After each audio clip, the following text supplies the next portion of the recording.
네, 오늘 말씀도 맨 앞에 다윗의 시라는 표제가 붙어 있습니다. 내용은 어제의 본문과는 달리 탄원시가 아닌 하나님 앞에 당당하고 부끄러움 없는 그런 밝은 자신의 내면의 모습을 당당하게 주님 앞에 드러내는 그런 기도문이라고 할 수가 있습니다.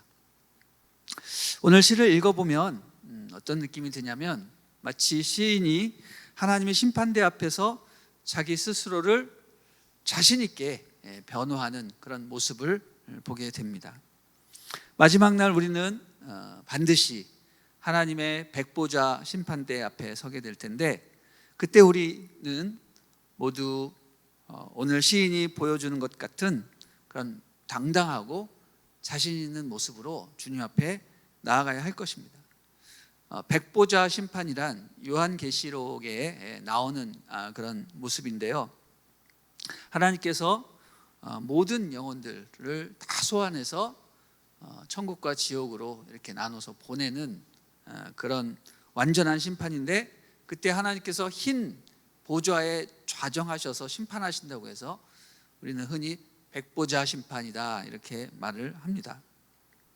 이때 하나님께서는 심판대 앞에 큰 생명책을 펼쳐 놓으시고 모든 죽은 자들을 소환하셔서 그들의 행위에 따라서 그 책들에 기록된 대로 심판을 하시는데, 생명책에 기록된 자는 천국에, 생명책에 기록되지 않은 자는 불못, 즉 지옥에 던져버리는 정말 무시무시한, 생각만 해도 정말 두려운 그런 심판입니다. 이때 하나님의 백성들은 오늘 시인이 기록한 대로 아주 당당하고 자신감 있게 하나님 앞에 변호하는 모습을 보여야 하는 것이죠. 어떻게 이럴 수 있을까? 우리 1절부터 3절을 한번 보도록 하겠습니다. 같이 읽어주십시오. 시작. 오 여호와여, 나는 진실하게 살아왔습니다. 나를 변호해 주소서. 내가 여호와를 믿었으니 내가 미끄러지지 않을 것입니다. 오 여호와여, 나를 살피시고 시험해 내 마음과 내 생각을 알아보소서. 주의 사랑이 항상 내 앞에 있기에 내가 한결같이 주의 진리를 따라 살아갑니다. 여러분, 만약 우리가 전능하신 하나님의 그 심판대 앞에 섰다면 당연히 두렵고 떨리고, 내가 아무리 죄가 없고 또 행한 업적이 많고 선한 일을 많이 했다 하더라도 그 하나님 앞에 서게 되면 두렵고 떨릴 텐데, 오늘 시인의 모습을 보면 전혀 그런 기색이 보이지 않고 정말로 당당하게 자기의 그 삶을 드러내면서 뭐라고 얘기합니까? 나는 결코 넘어지지 않을 것입니다. 미끄러지지 않을 것입니다. 라고 확신을 하니, 도대체 이런 자신감은 어디서 나오는 것일까? 이런 생각을 해보게 됩니다. 이 본문을 읽으면서 저는 자연스럽게 예수님이 비유로 말씀하신 바리새인과 세리의 그 기도문이 생각이 났습니다. 다 같이 누가복음 18장 10절부터 12절 같이 한번 읽어보겠습니다. 읽어주세요. 시작. 두 사람이 기도하러 성전에 올라가니 하나는 바리새인이요 하나는 세리라. 바리새인은 서서 따로 기도하여 이르되, 하나님이여, 나는 다른 사람들 곧 토색, 뿌리, 간음을 하는 자들과 같지 아니하고 이 세리와도 같지 아니함을 감사하나이다. 나는 일에 2번씩 금식하고 또 소득의 11조를 드리나이다 하고. 자, 이 바리새인의 기도와 오늘 우리가 읽은 이 다윗의 기도는 내용 면에서는 비슷하면서도 전혀 다른 기도문임을 이제 알게 되는데, 여러분 그 차이가 무엇이라고 생각을 하십니까? 바리새인의 기도는요, 뭐죠? 철저히 자기중심적이에요. 자기 의의를 하나님 앞에 드러내기 위해서 자기의 행한 업적, 어떤 행한 의의를 강조하고 다른 사람과의 차별성도 이렇게 강조해서 말을 하고 있습니다. 그래서 그 기도를 들어보면요, 무척 교만하고 자기만 드러나고 좀 기분이 좀 나빠요. 왜냐하면 자기를 이렇게 막 드러낸다는 건 무엇을 뜻합니까? 상대방을 이렇게 무시한다라는 뜻이죠. 그러나 오늘 본문의 그 다윗의 기도를 읽어보면 똑같이 자신감이 넘치고 당당하고 자기 행위를 또 드러내고 있는 것 같지만 왠지 이 기도문은 겸손하고 들을 때 기분이 안 나쁘고 안정적인 이유는 무엇일까? 여러분, 바리새인의 기도의 특징은 자기의 의를 드러내고 행위를 강조한다는 겁니다. 하나님 앞에 살아남기 위해서 자기의 행한 의를 드러내고 행위를 강조합니다. 그러나 다윗은 똑같이 자기의 행한 일들을 얘기를 하지만 무엇을 얘기합니까? 내 옆에 항상 계시는 하나님의 그 한결같은 사랑과 은혜를 믿고 있기 때문입니다. 자, 1절을 한번 보십시오. 오 여호와여, 나는 진실하게 살아왔습니다. 바리새인이나 다윗이나 똑같이 자기의 진실성을 얘기하잖아요. 근데 뭐예요? 다윗의 기도는 나를 변호해 주소서. 내가 여호와를 믿었사오니. 내가 나 자신을 믿은 것이 아니라 내가 여호와를 믿었사오니 내가 미끄러지지 않을 것입니다.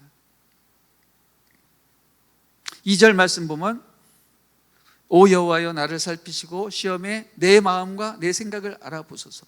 여호와 하나님을 믿은 것이 얼마나 확실한 건지 비교하고 내 마음을 꿰뚫어서 감찰해 보라고까지 얘기를 합니다.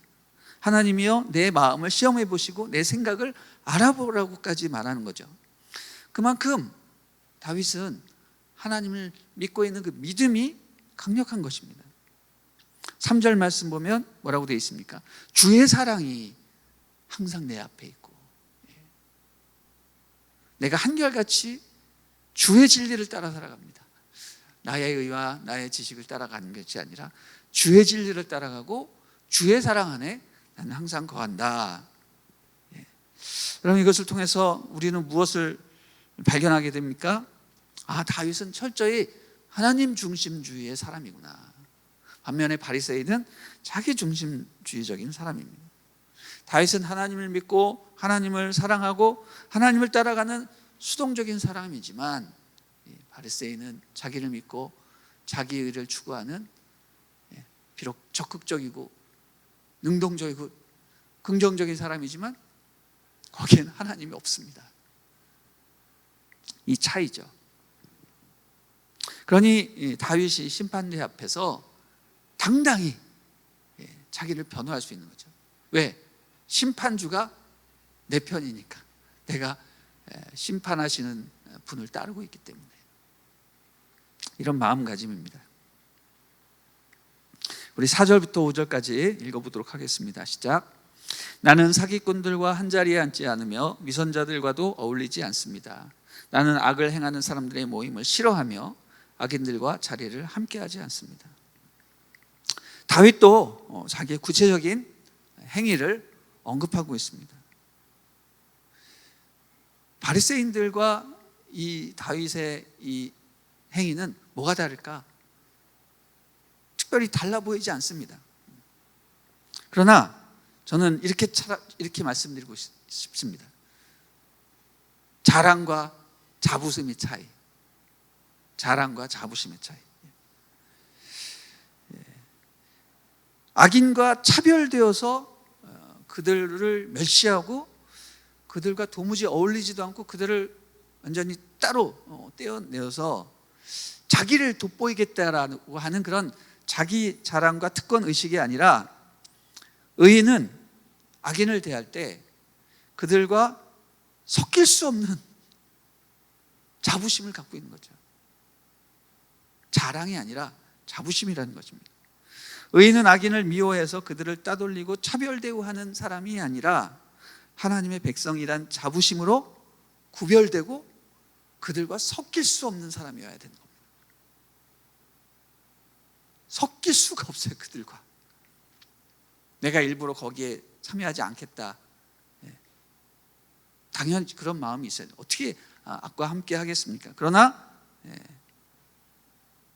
일부러 그들과 구별하기 위해 그들을 차별 대우하는 것이 아니라 구별된, 세상에서 살지만 세상에 속하지 않는, 세상을 배우지도 않고 오히려 세상 사람들이 우러러보는 그런 영적인 아우라가 있는 그런 사람을 의인이라고 말할 수 있겠습니다. 6절부터 7절 읽어주세요. 시작. 오 여호와여, 내가 결백함을 보이려고 손을 씻으며 주의 제단을 두루 돌겠습니다.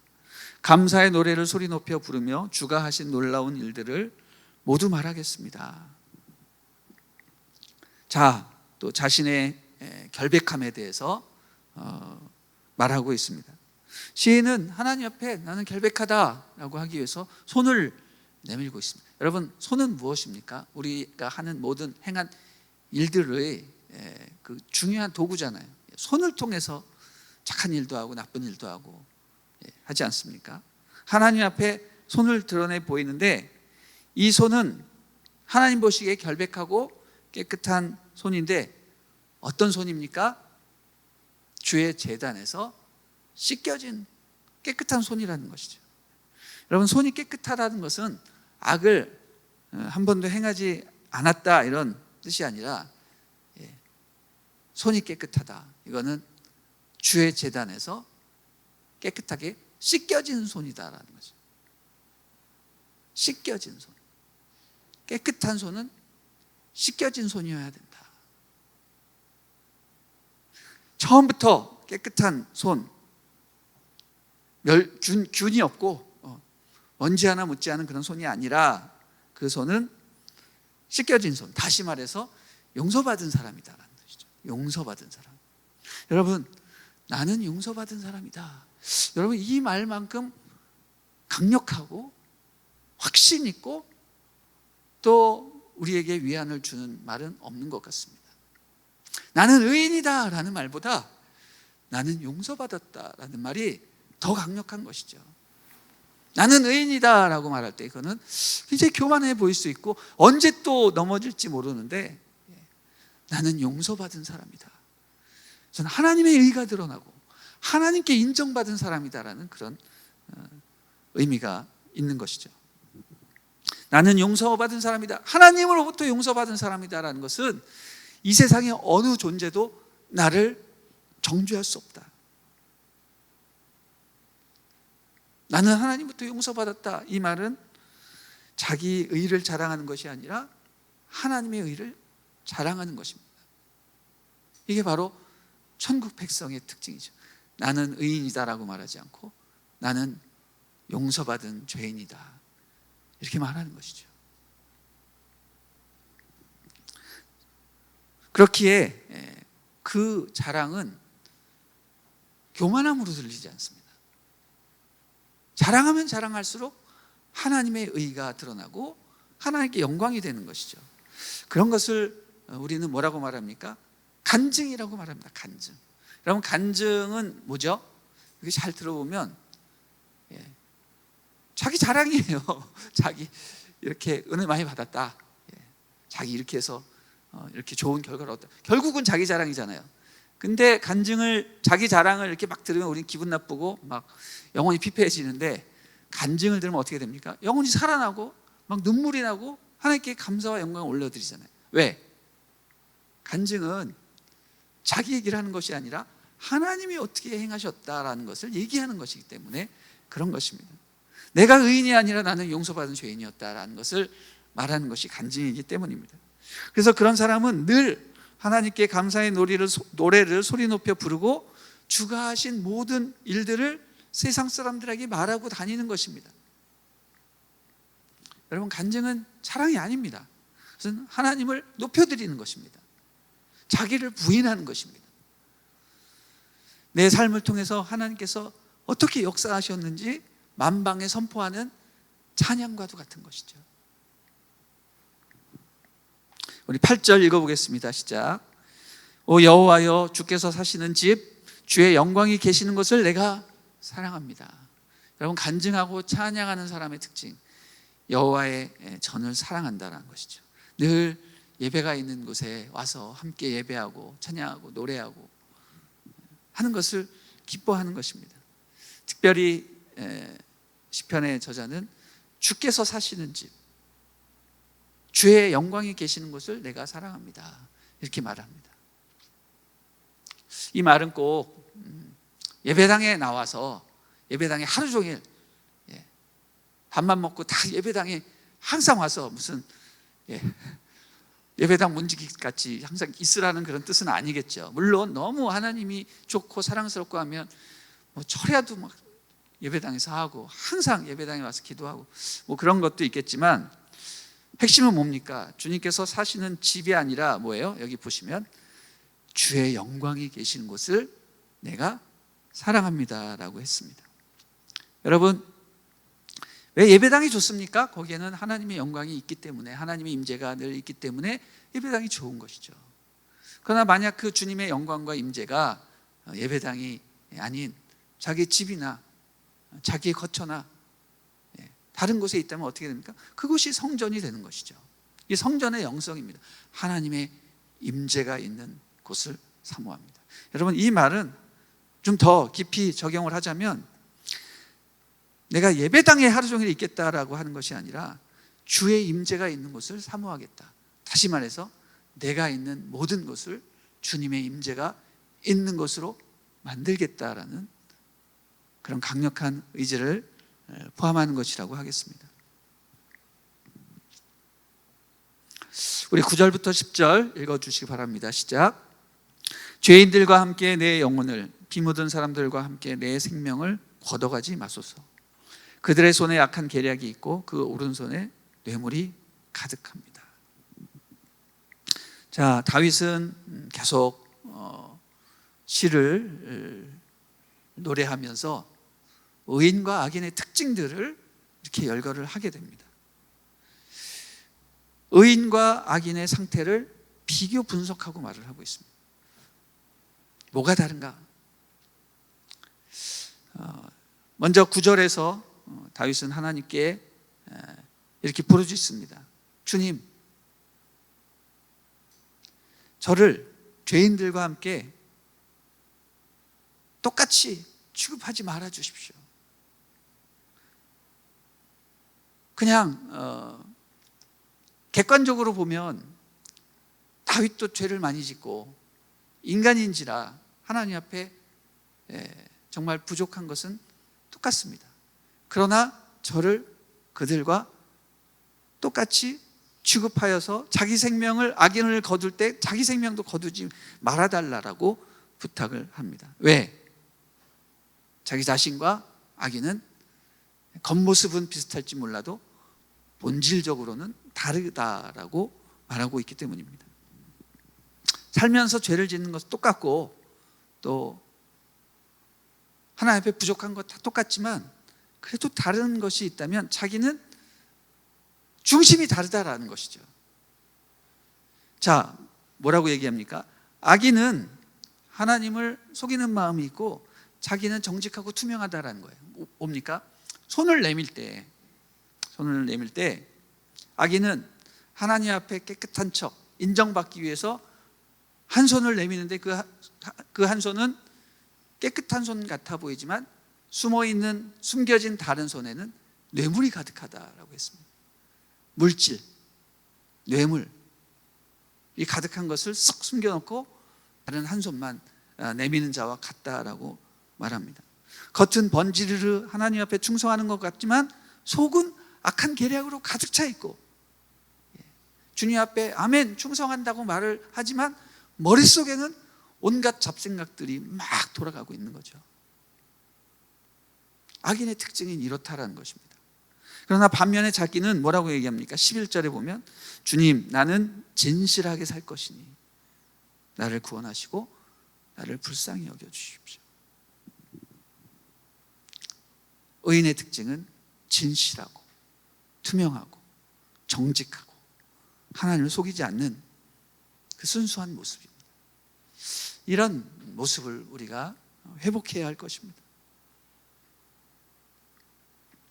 우리 12절 말씀 마지막으로 같이 한번 읽어보겠습니다. 시작. 내 발이 평탄한 곳에 서 있으니 사람들 가운데서 내가 여호와를 찬양할 것입니다. 의인의 마지막 특징, 평탄한 곳에 서 있는다. 여러분, 이것은 그냥 평평한 대로 형통한 길 위에 서 있다라는 그런 의미가 아닌 것이죠. 내 발이 평탄한 곳에 서 있으니라는 뜻은 자기가 발 딛고 서 있는 곳은 그 평평하고 든든한 기반, 다시 말해 하나님을 향한 믿음 위에 내가 굳건히 서 있다라는 그런 뜻입니다. 그것은 모든 불의와 위협을 이겨내고 믿음으로 든든히 서 있는, 굳건히 서 있는 모습을 그리게 합니다. 우리 교회 역사를 보면 우리 기독교의 최대 사건이 종교개혁이라고 말할 수 있습니다. 종교개혁은 사실 마틴 루터가 가장 확실하게 진행을 했는데, 이 마틴 루터가요, 종교개혁을 선언한 후에 그가 로마 캐톨릭의 사제였잖아요. 수도사였는데 그가 로마 카톨릭을 대적하고 교황의 명령을 거부를 하니까 여기저기서 목숨의 위협이 다가오고 로마 카톨릭에서는 그를 파문을 해서 많은 어려움 가운데 있었을 때 어느 황제가 그를 보름스라는 도시로 소환을 해서 그 앞에서 재판을 하게 됩니다. 이 보름스 의회에서 마틴 루터가 한 유명한 말이 있습니다. 그는 뭐라고 얘기했냐면 이렇게 당당하게 제국의 황제 앞에서 신앙 고백을 합니다. 나는 로마 카톨릭이나 교황이 아닌 오직 성경에 굴복하며 내 양심은 이미 말씀에 사로잡혀 있기 때문에 내가 선포한 어떤 것도 철회하거나 포기할 수 없고 그러고 싶지도 않다라고 얘기하면서 이 말을 외쳤습니다. 주여, 제가 여기 서 있나이다. 주여, 제가 여기 서 있나이다.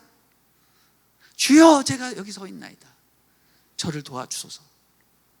이렇게 강하게 외쳤습니다. 여기서 마틴 루터가 주여, 제가 여기 서 있나이다, 이 말을 이렇게 강하게 외친 이유는 무엇입니까? 아니, 그가 지금 서 있는 걸 모릅니까? 분명히 그는 서서 항변하고 있죠. 당연히 서 있잖아요. 근데 왜 그는 거기서 주여, 제가 여기 서 있나이다, 주여, 제가 여기 서 있나이다, 이런 말을 합니까? 그가 서 있다라는 말의 의미는 자신이 신앙의 굳건한 그런 믿음의 토대 위에 서 있다라는 것을 강조하는 것이죠. 나는 어떤 로마 캐톨릭이 말하는 그런 기본기라든지 교황의 명령 위에 서 있는 것이 아니다라는 거예요. 자기는 하나님의 말씀 위에 굳건한 믿음의 토대 위에 서 있다라는 것을 강조하기 때문에 그렇게 얘기를 하는 것입니다. 바로 시편 기자가 마지막에 말한 대로 내 발이 평탄한 곳에 서 있으니 사람들 가운데서 내가 홀로 여호와를 찬양할 것입니다. 이렇게 말하고 있는 것입니다.